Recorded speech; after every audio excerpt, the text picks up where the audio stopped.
Welcome to Akshara TV news బులెటిన్ల ముందుగా headlines. Online betting apps rummy games మీద special investigation టీంను ఏర్పాటు చేస్తాం సీఎం రేవంత్ రెడ్డి.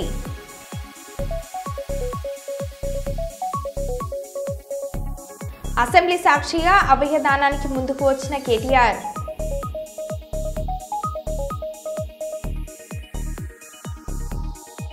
వైసీపీకి మరొక బిగ్ షాక్. ఎమ్మెల్యే విజయ్ చంద్ర సమక్షంలో 600 కుటుంబాలు టీడీపీలో చేరిక.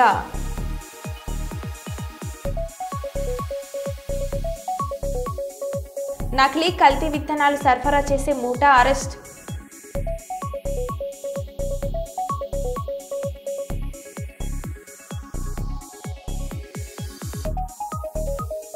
ఆల్ వర్కింగ్ జర్నలిస్ట్ అసోసియేషన్ ఆధ్వర్యంలో జర్నలిస్టులకు టోపీలు పంపిణీ.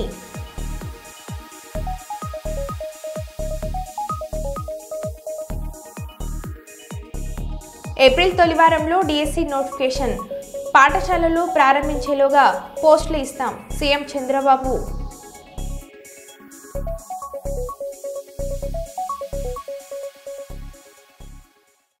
ఇక వివరాల్లోకి వెళ్తే, జగిత్యాల జిల్లా మాల్యాల మండలం కొండగట్టు పుణ్యక్షేత్రంలోని ఆంజనేయ స్వామిని రాష్ట్ర వెనుకబడిన తరగతుల కమిషన్ చైర్మన్ నిరంజన్ గురువారం రోజు స్వామివారిని దర్శించుకుని ప్రత్యేక పూజలు నిర్వహించారు. ఈ సందర్భంగా వారికి ముందుగా ఆలయ అర్చకులు సిబ్బంది పూర్ణకుంభంతో స్వాగతం పలికి అనంతరం పండితులు ఆశీర్వచనం చేసి స్వామివారి తీర్థ ప్రసాదాలను వారికి అందజేశారు.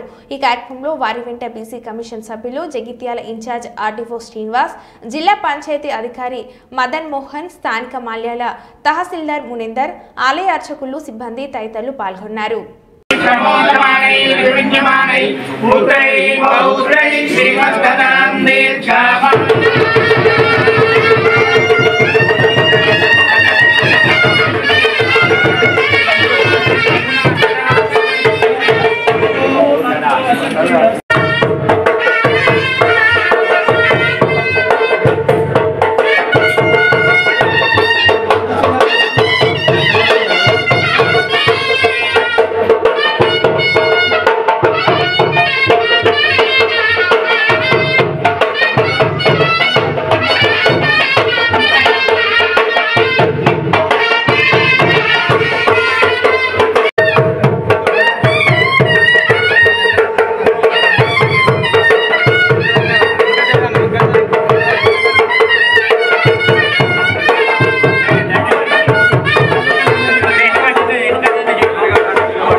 కాకినాడ జిల్లా ప్రతిపాడు నియోజకవర్గం ఏలేశ్వర పట్టణంలో బెరక ప్రార్థన మందిరంలో మండల పాస్టర్ ఫెలోషిప్ ఆధ్వర్యంలో మీడియా సమావేశాన్ని నిర్వహించారు. ఈ సమావేశంలో పాస్టర్ ఫెలోషిప్ అధ్యక్షులు కె పాల్ ప్రసాద్ మాట్లాడుతూ, పాస్టర్ ప్రవీణ్ పగడాల మృతి క్రైస్తవులకు తీరని లోటని, ఆయన మృతి క్రైస్తవ సోదరులందరినీ తీవ్ర దిగ్భ్రాంతికి గురిచేసిందని అన్నారు. ప్రవీణ్ పగడాల మృతిపై ప్రభుత్వం పూర్తి విచారణ జరిపి నిజ నిర్ధారణ చేయాలని ప్రభుత్వాన్ని కోరుతున్నామని అన్నారు. అంతేకాకుండా పాస్టర్ అంటే ప్రార్థన చేసి మంచి కోరుతాం కానీ చెడు చేయమని ఆయన అన్నారు. ఈ సమావేశంలో ఏబీవి ప్రసాద్, సంపత్ ప్రభుదాస్, పల్లి నెల్సన్, విల్సన్, ఎలైజా తదితర సంఘ సభ్యులు పాల్గొన్నారు. నిజంగా అది హత్య అయితే సర్వ సమాజం కూడా సిగ్గుతో తలదించుకోవాల్సిన పరిస్థితి. ఎందుకంటే ఒక పాస్టర్ గారు అందరూ బాగుండాలని ప్రార్థన చేస్తారు, అందరూ క్షేమంగా ఉండాలని కోరుకుంటారు, అందరూ కూడా బాగుంటే అది మేలుగా ఉంటే బాగుంటుందని చెప్పి ప్రార్థన చేసిన దైవజనుడికి అలా జరగడం అనేటువంటిది చాలా హేయకరమైన చర్య. ఈ మధ్యకాలంలో చాలామంది సోషల్ మీడియాలో కూడా చాలా భయంకరమైనటువంటి పోస్టులు పెడుతున్నారు. సోషల్ మీడియాని ఉపయోగించుకుని మరి చర్చిల మీద దాడి చేస్తాం, క్రైస్తవులను చంపేస్తాం, పాస్టర్లను చంపేస్తాం అని చెప్పేసి భయంకరంగా మరి పబ్లిక్గా బాహాటంగానే వాళ్ళు ప్రకటనలు చేస్తున్నారు. అలాంటి వారందరినీ కూడా గుర్తించి ఖచ్చితంగా ప్రభుత్వం వాళ్ళ మీద తగిన చర్యలు తీసుకోవాలని, వారికి శిక్ష వేయాలని కూడా మేము కోరుకుంటున్నామండి. ఎందుకంటే ఇది ఇలా కొనసాగితే ఇక రానున్న దినాల్లో మనుషుల్లో మానవత్వం కానీ మంచితనం కానీ ఎక్కడ కనబడదు. కాబట్టి మన ముఖ్యమంత్రి గారు, ఉప ముఖ్యమంత్రి గారు, హోంమంత్రి గారు, డీజీపీ గారు వారందరికీ కూడా ఆ ఏలేశ్వరం పాస్టర్స్ ఫెలోషిప్ తరఫున మేము విన్నవించుకునేది ఏంటంటే క్రైస్తవులందరికీ న్యాయం జరగాలి. క్రైస్తవుల పట్ల మరి న్యాయమైనటువంటి చర్యలు జరిగించి మా క్రైస్తవులకి మీరు న్యాయం చేయాలని మేము అందరం కోరుకుంటున్నామండి. అలాగే మరి మా పాస్టర్ ప్రవీణ పగడాలనేటువంటి పాస్టర్ గారు మరి మా యావత్ క్రైస్తవ మతానికే ఎంతో మరి మంచి పేరు కలిగిన వ్యక్తి. వారి మరణం నిజంగా చాలా చాలా చాలా మాకు బాధాకరంగానే దుఃఖకరంగానే ఉంది. ఎందుకంటే మేము ఒక స్టార్, నిజంగా మా క్రైస్తవులు ఒక స్టార్, ఒక నక్షత్రం లాంటి ఒక వ్యక్తిని మేము కోల్పోయినటువంటి బాధ, లోటు మాకు కనబడుతూ ఉంది. కాబట్టి మరి వారి కుటుంబానికి కూడా మేము సంతాపాన్ని తెలియజేస్తున్నాం మా ఫెలోషిప్ తరఫున. అలాగే వారి కుటుంబానికి దేవుడు ఆదరణ కలగజేయని కూడా మేము కోరుకుంటూ మరి న్యాయంగా, న్యాయబద్ధంగా అన్ని కోణాల్లో పరిశీలించి తగిన న్యాయం క్రైస్తవులు చేయాలి. మరి ఎవరైతే ఈ యొక్క మతోన్మాదంగా పోస్టులు పెట్టి క్రైస్తవుల్ని భయభ్రాంతులకు గురి చేస్తున్నారో వాళ్ళు పెట్టే ఆ పోస్టుల వల్ల చాలామంది క్రైస్తవులు భయపడుతున్నారండి, చాలామంది బాధపడుతున్నారు, చాలామంది దుఃఖిస్తున్నారు. అలాంటి వారిని మరి ఎందుకు ఇంకా ఉపేక్షిస్తున్నారో తెలియదు. కానీ మరి అధికారులు, పోలీస్ డిపార్ట్మెంట్ వారు కూడా అలాగా పోస్టులు పెట్టి మతాలను రెచ్చగొట్టి గొడవలు చేసి మనుషుల్ని ప్రాణాలు పోయేంత పరిస్థితి తీసుకొచ్చేటువంటి అలాంటి మతోన్మాదుల పట్ల కూడా ఖచ్చితంగా చర్యలు తీసుకోవాలి. అలా చర్య తీసుకుని మరి మా క్రైస్తవులకి మేలు చేయాలని, క్రైస్తవులకి న్యాయం చేయాలని ఈ సందర్భంగా ఏలేశ్వరం మండల పాస్టర్స్ ఫెలోషిప్ ప్రెసిడెంట్గా నేను ప్రభుత్వాన్ని కోరుకుంటున్నాను. Thank you. అసెంబ్లీ సాక్షిగా అవయవ దానానికి ముందుకు వచ్చిన కేటీఆర్ అవయదానం బిల్లుపై జరిగిన చర్చ సందర్భంగా సభలో తాను అవయదానానికి సిద్ధంగా ఉన్నట్లు కేటీఆర్ ప్రకటించారు. మనం లక్షలాది మంది ప్రజలకు ప్రతినిధులం, మనం అందరికీ ఆదర్శంగా నిలవాలి. మన నియోజకవర్గాల్లో కూడా అవయదానం అంశంలో చైతన్యం తీసుకురావాలి, ప్రజలందరికీ దీనిపై అవగాహన కల్పించాలని అన్నారు. ఈ మేరకు ఆలోచనలో ఉన్న సభ్యులు ముందుకు వస్తే శాసనసభ ప్రాంగణంలోని సంతకాల సేకరణ చేపడతామని స్పీకర్కు సూచన. అందరికంటే ముందు తానే సంతకం చేస్తానని సభలో ప్రకటించిన కేటీఆర్ అవయదానం అనేది గొప్ప మానవనీయ చర్య, ఇది మరింత మందికి జీవితాన్ని ప్రసాదిస్తుందని కేటీఆర్ అన్నారు. మనందరం కూడా ఇక్కడ ఉన్న వాళ్ళందరం కూడా if we can lead by example, మన ఒక్కొక్కరం కూడా 2 లక్షల మందికి 3 లక్షల మందికి ప్రతినిధులం సార్ ఇక్కడ. కాబట్టి ఒకరోజు స్పీకర్ గారు దయచేసి మీరు హౌస్లోనే ఇక్కడ అసెంబ్లీలోనే ఒకరోజు అందరం కూడా పేపర్ సైనింగ్ క్యాంపెయిన్ కూడా పెట్టినట్టయితే సైన్ చేయాలనుకున్న వాళ్ళం, ఎందుకంటే అందరం కూడా ఎమ్మెల్యేలు, మనం లెటర్స్ లీడ్ బై ఎగ్జాంపుల్. మన నియోజకవర్గాల్లో ఆర్గాన్ డొనేషన్ని ఎంకరేజ్ చేస్తే నేను వరుస ముందుండి నేను సంతకం పెట్టడానికి మొదటి సభ్యుడిగా ముందుకు వస్తున్నాను. Thank you. హన్మకొండ ప్రెస్ క్లబ్లో యూత్ కాంగ్రెస్ రాష్ట్ర కార్యదర్శి తోట పవన్ మాట్లాడుతూ గత బీఆర్ఎస్ ప్రభుత్వ హయాంలో వరంగల్ పశ్చిమ నియోజకవర్గంలో భూ కబ్జాలు అడుగడుగునా జరిగాయి. మాజీ ఎమ్మెల్యే దాస్యం వినయ్ భాస్కర్ అనుచరులు రంజిత్ రెడ్డి రౌడీలను పెంచి పోషిస్తూ అమాయకులపై దాడులు చేస్తూ ప్రజలను భయభ్రాంతులకు గురిచేశారు. ఇప్పుడు ప్రశాంతంగా ఉన్న వరంగల్ పశ్చిమ నియోజకవర్గంను మళ్లీ భూ కబ్జాలతో కలుషితం చేసే ప్రయత్నం చేస్తున్నారు. కాంగ్రెస్ పార్టీ అధికారంలోకి రాగానే నాయని రాజేందర్ రెడ్డి ఎమ్మెల్యేగా గెలవగానే నియోజకవర్గంలో భూ కబ్జాలకు చరమగీతం పాడే విధంగా చర్యలు తీసుకున్నారు. ఎమ్మెల్యే క్యాంప్ కార్యాలయంలో కూడా భూ పంచాయతీలు చేయరాదు అని గోడపత్రాలు కూడా ఉన్నాయని అన్నారు. ఎంతో మంది ప్రజలకు అన్యాయం చేసిన మాజీ ఎమ్మెల్యే వినయ్ భాస్కర్ అనుచరుడు రంజిత్ రెడ్డి ఈ రోజు బయటకు వచ్చి వాళ్ళకి న్యాయం చేయాలని అడగడం హాస్యాస్పదం అంటూ తోట పవన్ మండిపడ్డారు. దురుద్దేశంతో నాయని రాజేందర్ రెడ్డిపై తప్పుడు ఆరోపణలు చేయడం సరికాదని అన్నారు.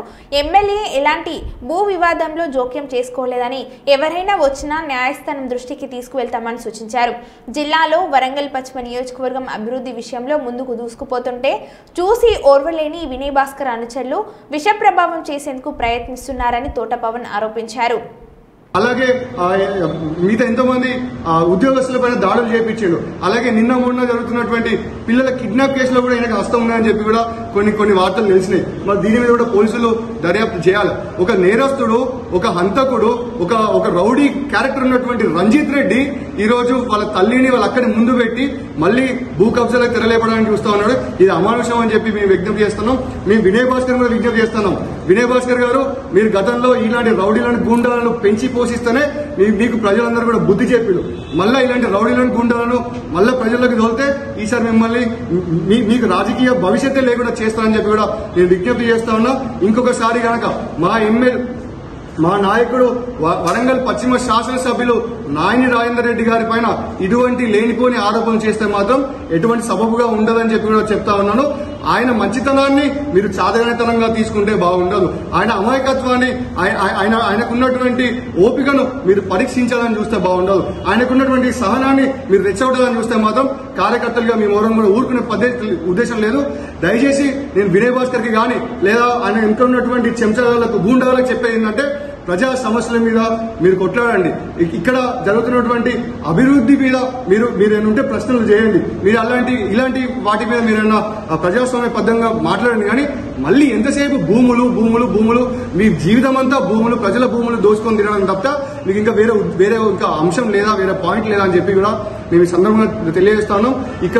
ఇక్కడ ఉన్నటువంటి మీడియా మిత్రుల ద్వారా కూడా నేను విజ్ఞప్తి చేసేది ఏంటంటే, ఈ దాస్యం వినయ్ భాస్కర్ అనుచరులు, గూండాలు, రౌడీలు ఏవైతే ప్రశాంతంగా ఉన్న వరంగల్ పశ్చిమ నియోజకవర్గ రాజకీయ పరిస్థితిని కూడా మళ్లీ గూండాయిజంతో, మళ్లీ భూ కబ్జాలతో ఈ వాతావరణం అంతటి కూడా కలుషితం చేసి చెడగొట్టాలన్నటువంటి ఉద్దేశంతో వాళ్ళు మళ్లీ తెర మీదకి, రోడ్ల మీదకి వచ్చేటువంటి ఉద్దేశం చేస్తా ఉన్నారు.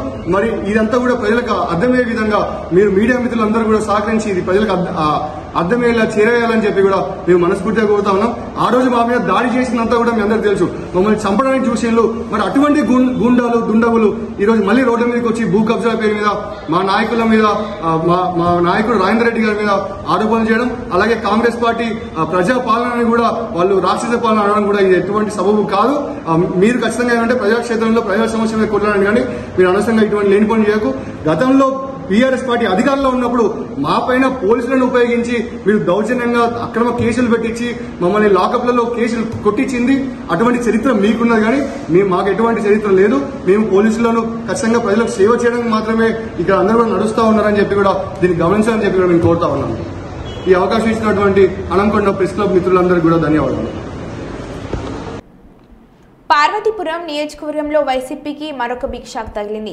సీతానగర్ మండలం నీడకలు గ్రామంలో 600 కుటుంబాలు ఎమ్మెల్యే విజయ్ చంద్ర సమక్షంలో బుధవారం రాత్రి తెలుగుదేశం పార్టీలో చేరారు. ముందుగా గ్రామస్తులు ఎమ్మెల్యేకు ఘన స్వాగతం పలికారు. మహిళలు, చిన్న పెద్ద, వృద్ధులు అన్న తేడా లేకుండా అంతా హాజరై ఎమ్మెల్యేకు స్వాగతం పలికారు. అనంతరం జరిగిన సమావేశంలో ఎమ్మెల్యే విజయ్ చంద్ర మాట్లాడుతూ తెలుగుదేశం పార్టీ కార్యకర్తలను బెదిరించిన అభివృద్ధిని అడ్డుకున్నా సహించేది లేదని హెచ్చరించారు. అధికారంలో లేనప్పుడే చెరువులు, స్థలాల కబ్జా కోరులను ఎదిరించామని అన్నారు.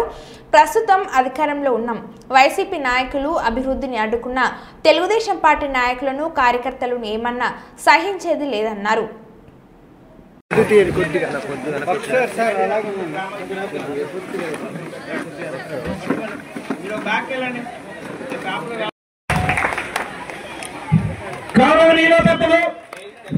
జై తెలుగుదేశం.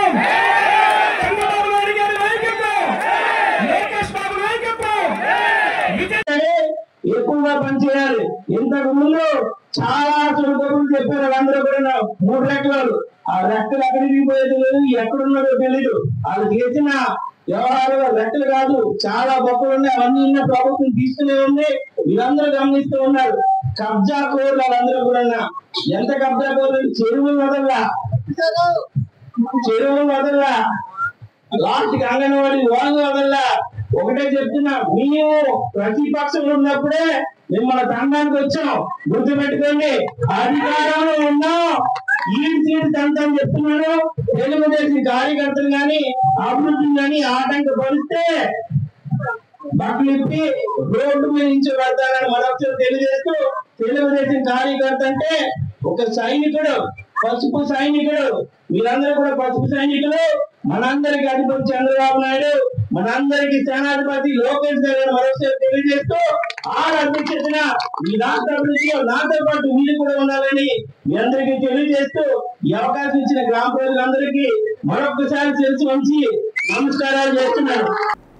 నల్గొండ జిల్లా నాంపల్లి మండలం గనగపల్లి గ్రామంలో మునుగోడు నియోజకవర్గం ఎమ్మెల్యే కోమిటిరెడ్డి రాజగోపాల్ రెడ్డి మంత్రి పదవి రావాలని కోరుతూ గాన్గపల్లి ప్రజలు ఆంజనేయ స్వామి దేవాలయంలో తెల్లవారుజామున 6 గంటల నుండి పూజలు నిర్వహించారు. అనంతరం కాంగ్రెస్ పార్టీ గాన్గపల్లి గ్రామ శాఖ అధ్యక్షులు కాటం సీను మాట్లాడుతూ సంక్షేమ పథకాలు చేసుకుంటూ నిరుపేదలకు కంటి ఆపరేషన్లకు ఎంతో మందికి సొంత డబ్బులతోటి ఆపరేషన్లు చేయించారని అన్నారు. కోమిటిరెడ్డి రాజగోపాల్ రెడ్డికి మంత్రి పదవి ఇస్తే ఇంకా అభివృద్ధి చెందుతుందని వారు అన్నారు. ఈ కార్యక్రమంలో కాంగ్రెస్ నాయకులు మేకల రామకృష్ణ, మానాల నరసింహ, కాటం గణేష్, యూత్ కాంగ్రెస్ అధ్యక్షుడు కాటం సైదులు, మాజీ ఉప సర్పంచ్ ఈదయ్య, ఇరుగుదిండ్ల కృష్ణ, పోలేని మహేందర్, అంజయ్య తదితరులు పాల్గొన్నారు.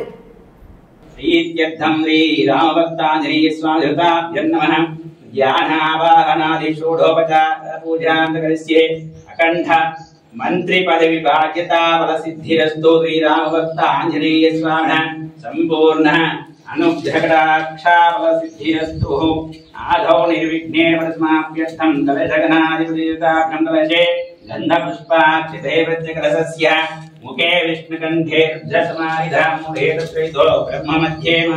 ఈరోజు గానుపల్లి గ్రామంలో ఉన్నాము. ప్రస్తుతం ఇక్కడ ఆంజనేయ స్వామి టెంపుల్ దగ్గర కాంగ్రెస్ ఎమ్మెల్యే రాజగోపాల్ రెడ్డి మంత్రి పదవి రావాలనే కోరిక మేరకు ఈరోజు గ్రామ శాఖ ఆధ్వర్యంలో ఈరోజు పూజలు తెల్లవారుజామున 6 గంటల నుంచి పూజలు నిర్వహించడం జరిగింది. ఈ కార్యక్రమంలో గ్రామ శాఖ కాటం శ్రీను ఉన్నారు. ఇక్కడ వారిని అడిగి తెలుసుకుందాం. నమస్తే అండి. నమస్తే. ఏంది ఈరోజు పూజ చేయడానికి ముఖ్య కారణం? శాసన సభ్యుడు శ్రీ రాజగోపాల్ రెడ్డి, కోమటిరెడ్డి రాజగోపాల్ రెడ్డి సార్ గారు ఎమ్మెల్యే పదవికి ఎంతో మందికి ఎన్నో సేవలు చేసుకుంటూ ముందుకు పోతున్నాడు. కంటి పరీక్షల కానించి ముసలోళ్ళకి ఎన్నో సంక్షేమ పథకాలు చేసుకుంటూ ఆయన ఉన్నంతలో ఆయన జైలు డబ్బులు పెట్టుకుంటూ కూడా గవర్నమెంట్ ఉండని లేకపోని ఆయన ప్రజా సంక్షేమం కోసం మునుగోడు ప్రజల కోసం పని చేసుకుంటూ ముందుకు పోతూ ఆయనకు మంత్రి పదవి రావాలని ఈరోజు ఉదయం ఆంజనేయ టెంపుల్ హనుమంతు టెంపుల్ దగ్గర పూజ నిర్వహించడం జరిగింది. ఆ సారికి మంత్రి పదవి రావాలని మునుగోడు ప్రజలు అంతా, తెలంగాణ ప్రజలు మొత్తం సంక్షేమంతో ఆరోగ్యాలతో బాగుండాలని కోరుకుంటూ మా సార్కి పూజలు చేయడం జరిగింది. Okay sir. ఇంకా మీ పేరేం పేరేనా? నరసింహ గారు. ఈరోజు తెల్లవారుజాము నుంచి కూడా మీరు పూజలు చేయడం జరిగింది. అసలు పూజలు చేయడానికి ముఖ్య కారణం ఏంది? అసలు మన రాజగోపాల్ రెడ్డి సార్కు, కోమటి రాజగోపాల్ సార్కు మంత్రి పదవి రావాలని 6 గంటలకు ఆంజనేయ టెంపుల్ కాడ మన అభిషేకం చేయడం జరిగింది. సార్, ఈరోజు గానుపల్లి గ్రామంలో ఆంజనేయ స్వామి టెంపుల్ దగ్గర ఈరోజు పెద్ద ఎత్తున ఈ పూజలు నిర్వహించడం జరిగింది. అందులో భాగంగా మా మునుగోడు అంటేనే వెనకబడ్డ ప్రాంతం కాబట్టి ఒక మంత్రి పదవి వస్తే ఒకవేళ అభివృద్ధి జరుగుతుందని ఈరోజు రాజగోపాల్ రెడ్డి అంటేనే ఒక పెద్దన్న అనే లెక్కల గానుపల్లి వాసులు ఈరోజు చెప్పడం జరిగింది. అందులో భాగంగా మనం కూడా అక్షర మీడియాకి వెళ్ళి కూడా మంత్రి పదవి రావాలని కోరుకుందాం. 10th పేపర్ లీకు విషయం పక్కదారి పాటించడానికి కేటీఆర్పై అక్రమ కేసు పెట్టి ఈ చిల్లర ప్రయత్నం చేశారు. 10వ తరగతి పరీక్షలు కూడా సరిగ్గా నిర్వహించడం చేతగాని ప్రభుత్వం ఇది. పిల్లల భవిష్యత్తుతో ఆడుకుంటుంది ప్రభుత్వం. నకరేకల్లో కేటీఆర్పై పెట్టిన కేసు చిల్లర కేసు. సీఎం రేవంత్ డైరెక్షన్లోనే కేసు పెట్టారు. పరీక్షలు సరిగ్గా నిర్వహించమని కోరితే కూడా కేసులు పెడుతున్నారు. ప్రశ్నించిన వారిపైనే కేసులు నమోదు చేస్తున్నారు. బీఆర్ఎస్ పార్టీకి నాయకులకు కేసులు కొత్త కాదు, పోరాడటం కొత్త కాదు. ముఖ్యమంత్రి కార్యాలయం నుండి ఆర్డర్ రాగానే సెకండ్ల మీద కేసులు నమోదు చేస్తున్నారు. పేపర్ లీకేజీ కేసులో అసలు నిందితులను తప్పించారు. ఇప్పటికైనా రేవంత్ రెడ్డి చిల్లర వేషాలు మానుకోవాలి. పోలీసులు చట్ట ప్రకారం నడుచుకుంటే మంచిది. మేము న్యాయపరంగా కొట్లాడతాం. ఎన్ని కేసులు పెట్టుకుంటారో పెట్టుకోండి. మేము అధికారంలోకి వచ్చాక అన్ని తెలుస్తామని మాజీ మంత్రి ఎమ్మెల్యే జగదీష్ రెడ్డి అన్నారు. కేసులు తప్ప ఇంకొకటి కాదు. దిలీప్ పైన కానీ కేటీఆర్ గారి పైన కానీ ఆ పెట్టిన కేసు దాన్ని చూస్తే అది నవ్వుకుంటారు ఎవరైనా, జడ్జిలతో సహా. ఎంత హాస్యాస్పదంగా ఉంటుందో. దిలీప్ కానీ కేటీఆర్ గారు కానీ ఇద్దరు కూడా అరెస్ట్ అయిన వార్త వచ్చిన తర్వాతనే, ఆ నేరస్తులు ఎవరో ప్రభుత్వమే చూపించిన తర్వాతనే, పోలీస్ శాఖ చూపించిన తర్వాతనే వెంటనే దీనిపైన విచారణ చేయండి, దోషులపైన చర్యలు తీసుకోండి, పరీక్షలు సక్రమంగా నిర్వహించండి అని చెప్పారు. అందులో రేవంత్ రెడ్డి నోట్ల నుంచి వచ్చే బూతు ఒక్కటి కూడా లేదు. అసభ్య పదజాలం అసలు లేదు. ఎవరినో కించపరిచేది దాంట్లో ఏమాత్రం కూడా లేదు. ప్రభుత్వాన్ని డిమాండ్ చేసింది, పరీక్షలు మనం నేర్చుకోండి, పిల్లల భవిష్యత్తుతోనే ఆడుకోకండి, ఇది మీ మద్దతుతోనే, మీ ప్రభుత్వంలో ఉండే పెద్దల అందరితోనే జరుగుతున్నటువంటివి అనే విషయాన్ని స్పష్టంగా ప్రభుత్వం దృష్టికి తీసుకురాదలుచుకున్నారు. కానీ వాళ్ళ ఆగమేఘాల మీద దాదాపు పిటిషన్ రాకముందే ఎఫ్ఐఆర్ రెడీ చేసి పెట్టుకున్నట్టున్నారు. వాస్తవానికి బిఎన్ఎస్ ప్రకారం 15 రోజుల్లో ఎప్పుడైనా చేయొచ్చు పిటిషన్ ఇచ్చిన తర్వాత ఎఫ్ఐఆర్. కానీ సెకండ్ల మీద పిటిషన్ ఇవ్వడం, ఎఫ్ఐఆర్. పైగా ఇక్కడున్న ఈ చోట నాయకుడు ఎవరో కేటీఆర్ గారికి తెలుసట, ఆల్రెడీ వారి సామాజిక వర్గం ఏందో కూడా తెలుసట. ఇది ఇంకా చాలా ఆశ్చర్యంగా ఉంది. అంటే ఇది ఏంది? ప్రభుత్వం తన అసమర్థతను, తన చేతకంతనాన్ని బయట పెట్టకుండా ఉండడం కొరకు ఎవరినో భయపెట్టించి రాజ్యం చేస్తామని ఒక మూర్ఖ ప్రయత్నం. ఇదే సందర్భంలో పేపర్లు లీక్ అయిన విషయం చర్చకు రాకుండా ఉండాలంటే ఇటువంటిది ఏదో జరగాలి ఇంకొకటి అని చెప్పి ఒక చిల్లర ఎత్తుగడలో భాగంగా చేసే కేసు తప్ప ఇది ఇంకోటి కాదు. నల్గొండ జిల్లా ఎస్పీ మీరు సమాధానం చెప్పాల్సి ఉంటుంది. ఏ రకంగా ఎఫ్ఐఆర్ నమోదు చేసిండ్రో, ఎట్లా చేసి వచ్చినా ప్రభుత్వమే పిటిషన్ తయారు చేసి ముఖ్యమంత్రి గారి ఆఫీస్ నుంచి కాంప్లైంట్ తయారు చేసి పంపించి సెకండ్ల మీద హడావుడిగా కేసులు పెడుతున్నారు. అదే లీకేజ్ కేసులో, పేపర్ లీకేజ్ కేసులో నిందితుల్ని పట్టుకోవడానికి, నిందితులను బయట పెట్టడానికి చాలా రోజులు పట్టింది వీళ్ళకు. దాన్ని మూసేసే ప్రయత్నం చేసినారు. కానీ మొత్తం బహిరంగమైన తర్వాత తప్పని పరిస్థితులలో ఎఫ్ఐఆర్లు చేసి విచారణ చేస్తున్న హడావుడి చేశారు. తెల్లవారే దాని నుంచి పక్కదారి పట్టించడం కొరకు ఈ చిల్లర ప్రయత్నం చేసిండ్రు. ఈ కేసులు, ఈ ఎఫ్ఐఆర్లు ఇవి మమ్మల్ని భయపెట్టలేవు. కేటీఆర్ని, దిలీప్ని ఎంత తొందరగా జైలు పంపాలనే ఆతృత ఉన్నట్టుంది రేవంత్ రెడ్డికి. రేవంత్ రెడ్డి ఈ చిల్లర ప్రయత్నాలు మానుకో, ఈ చిల్లర వేషాలు మానుకో. ఇటువంటివి హనుమంతుని ముందట కుప్పిగంతులు లాంటివి. ఉద్యమాల నుంచి వచ్చిన వాళ్ళం, ఈ కేసులు ఇవన్నీ తెలియని కాదు. ఇప్పటికైనా పరిపాలన నేర్చుకో తప్ప ఈ చిల్లర ప్రయత్నాలతోని నువ్వేదో. భద్రాచలం భవనం కూలిన సంఘటనలో ఒక కార్మికుడు మృతి. 11:30 గంటల పాటు శిథిలాల కింద చిక్కుకొని మృత్యుతో పోరాడిన కామేష్ రెస్క్యూ చేసి కాపాడిన 10 నిమిషాలకే మృతి చెందిన కామేష్ భవన శిథిలాల కింద నుంచి రక్షించి హుటాహుటిన భద్రాచలం ప్రభుత్వ ఆసుపత్రికి తరలించగా మృతి చెందిన కామేష్ శిథిలాల కింద మరొకరు చిక్కుకున్నట్లు సమాచారం. మొదట 6 మృతి చెందినట్లు వార్తలు వచ్చినా 2 మాత్రమే చిక్కుకున్నారని, అందులో ఒకరు మృతి చెందారని నిర్ధారించిన అధికారులు.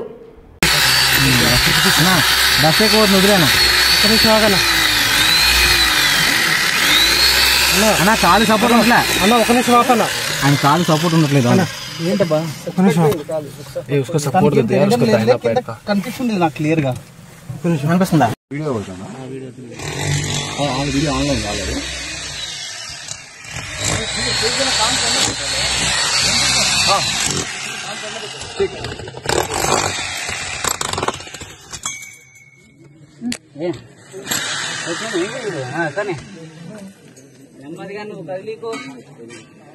ఈ బిల్డింగ్ కట్టేటప్పుడు నేను పుణ్యం ప్రదీప్ అన్న మేము గొడవ చేస్తాం.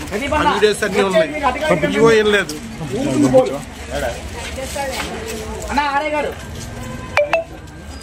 అదే సార్ అది తెగిపోవాలి, తెగదగినట్టు మొత్తం పడుతుంది, అది కూడా పడుతుంది.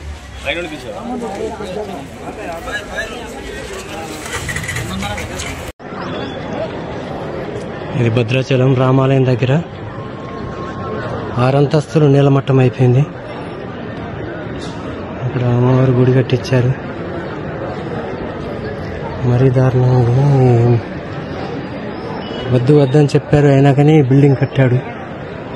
అన్ని స్టేర్లు ఆగదని చెప్పాను కానీ కట్టారు, కానీ మొత్తం నీలమట్టం అయిపోయింది.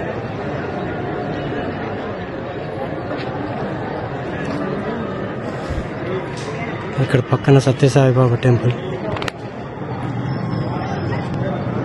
Online betting apps, rummy games మీద స్పెషల్ ఇన్వెస్టిగేషన్ టీంను ఏర్పాటు చేస్తామని సీఎం రేవంత్ రెడ్డి అన్నారు. బెట్టింగ్ యాప్లు కానీ, ఆన్లైన్ బెట్టింగ్ కానీ, ఆన్లైన్ రమ్మీ గేమ్ల పట్ల అప్రమత్తంగా ఉండడమే కాదు కఠినంగా వ్యవహరించాలని ఈరోజు రాష్ట్ర ప్రభుత్వం నిర్ణయం తీసుకున్నది. దీన్ని నిరోధించడానికి, నిషేధించడానికి అవసరమైన చర్యలు తీసుకోవడానికి ఒక స్పెషల్ ఇన్వెస్టిగేషన్ టీం, వీలైతే సిబిసిఐడి కానీ లేకపోతే అధికారులతో సమీక్ష చేసిన తర్వాత ఒక స్పెషల్ ఇన్వెస్టిగేషన్ టీంను వేసి కఠినంగా వ్యవహరించాలని చెప్పి ఈరోజు రాష్ట్ర ప్రభుత్వం నిర్ణయం తీసుకున్నది అధ్యక్ష. అదేవిధంగా గతంలో చేసిన చట్టంలో దీంట్లో ప్రధానంగా 2 సంవత్సరాల కంటే మించి శిక్ష కూడా లేదు. రేపు వచ్చే మరో బులెటిన్లో మళ్ళీ కలుద్దాం. Stay tune.